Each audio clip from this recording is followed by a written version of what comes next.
সকলকে সুপ্রভাত। আজ বেশ কয়েকদিন হলো গৃহ শিক্ষকতা নিয়ে চলছে তোলপাড়। এক্ষেত্রে বুঝে না বুঝে অনেকে অনেক রকম মন্তব্য করছেন বা করছো। তো মূলত সমস্যাটা হচ্ছে আমাদের ছাত্রছাত্রীদের। তাই ছাত্রছাত্রীদের উদ্দেশ্যে জানাচ্ছি,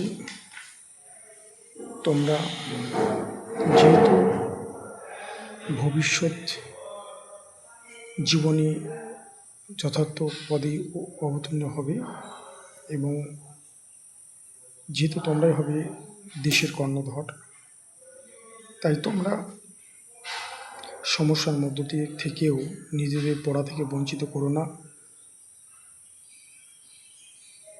তোমাদের কাছে যতই সমস্যা আসুক না কেন,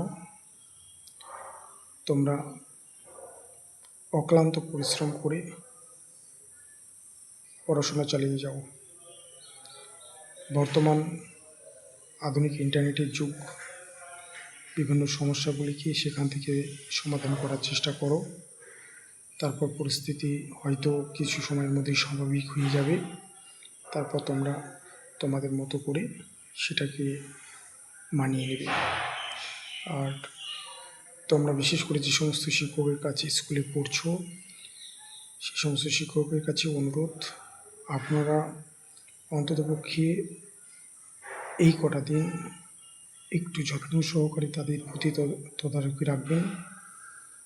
আপনার যদিও বলা কিছু নেই, কেননা আপনারা শিক্ষকতার সঙ্গে যুক্ত শুধু এই কটা দিনই নয়, যতদিন সার্ভিস জগতে থাকবেন ততদিন এই কাজ করবেন।